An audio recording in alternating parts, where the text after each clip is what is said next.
La fibre.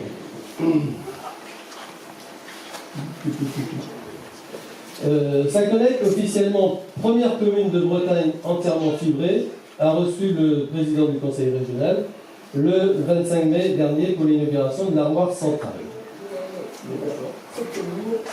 C'est une émission qui est passée sur TVO. Il s'agit de la commune de Saint-Collecte. Ça se trouve donc en centre-Bretagne du Stéphane. Et la connexion internet des habitants a été multipliée, tenez-vous bien, par 200. Alors pour l'occasion, eh bien, ouais, c'est énorme. 200 quand même, 200, c'est quand même assez notable. Et bien pour l'occasion, justement, la direction d'Orange, des élus et des habitants se sont donc réunis dans ce petit groupe reportage avec Mathilde Kennedy. Avant l'installation de la fibre optique dans sa commune, cet habitant ne pouvait pas avoir la télé par la box, il ne pouvait pas non plus jouer convenablement aux jeux vidéo en réseau et encore moins imaginer exercer sa profession d'agent immobilier depuis son domicile. Pour les clients qui sont dans le reste de la France, sur Paris, sud de la France, etc., je ne dois pas leur dire le matin, attendez ça, je vous envoie 3 photos. Je pense que j'aurais pris un bureau sur l'Oubliac, ça aurait fait des frais supplémentaires, que juste une connexion internet, ça aurait été dommage. En Bretagne, Saint-Collecte est la première commune à être entièrement fibrée. Pour le maire, c'est un nouvel espoir. Je pense qu'on a déjà commencé à changer les choses, puisqu'on a plus de 30 habitants depuis 3 ans. Alors c'est pas forcément seulement lié à la fibre, mais je pense que c'est très important que la décision d'un certain nombre de personnes de s'installer à Saint-Collecte est liée beaucoup à la présence de la fibre, ça c'est clair. Pour la déployer en Bretagne, les collectivités, l'État et l'Union européenne apportent 2 milliards d'euros. Les chantiers ont commencé en 2014 et dans certaines communes, l'impatience se fait ressentir face à des retards qui se multiplient. On a un problème parce que c'est complexe et qu'il faut trouver un nombre d'entreprises incalculable pour faire des chantiers partout en Bretagne. Et puis c'est compliqué parce que ces entreprises doivent trouver des hommes et des femmes formés, compétents pour faire le travail. Bien sûr, puisque plus de 60% des habitations ont maintenant contractualisé avec Orange.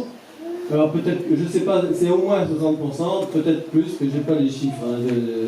Les chiffres que j'ai là, datent de mars 2017. Donc on en était à 57% en mars 2017, donc je suppose qu'on en est largement au-dessus des 60% maintenant. Et donc sachez que même des personnes âgées s'y collent et prennent des abonnements.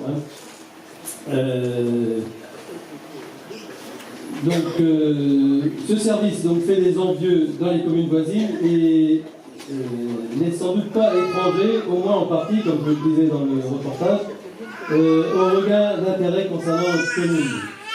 Les maisons se vendent bien et le solde de biens à vendre est de plus en plus réduit. En corollaire, la population augmente, rajeunit, se renouvelle énormément. 2 chiffres très parlants. 9 décès, c'est beaucoup. Une année noire, assurément. Mais aussi, et heureusement, 6 naissances, issues des familles récemment installées à Saint-Collecte. Un record depuis bien longtemps, on y reviendra tout à l'heure. Une information maintenant concernant la Poste et la Maison des services publics. Puisque nous parlons Internet, nous savons que tout le monde n'en est pas familier, alors que de plus en plus d'administrations obligent à l'utiliser pour effectuer ces différentes démarches. Sachez que plusieurs administrations se sont regroupées pour mettre en place un service gratuit d'aide au public. Il est installé à la Poste de Mur et tous les mercredis matins, une chargée de mission est à votre service si besoin. C'est gratuit, alors n'hésitez pas à l'utiliser. Ça concerne tous les services qui sont indiqués là, ça peut être la CAF, ça peut être les impôts. On ne voit pas bien sur la diapo, je suis désolé. Enfin, bon, il y a toutes les administrations, en fait, la MSA, la CAF et tout ça. Vous pouvez donc être aidé dans vos démarches par une personne qui est à votre disposition tous les mercredis matins. Et il existe aussi, à la Poste à Mur, il y a donc un poste informatique éventuellement que vous pouvez également utiliser même en l'absence de cette personne. Si vous avez des démarches à faire, vous n'avez pas ce qu'il faut à la maison, vous pouvez les faire là-bas également. Mais ça, c'est aux heures d'ouverture de la Poste.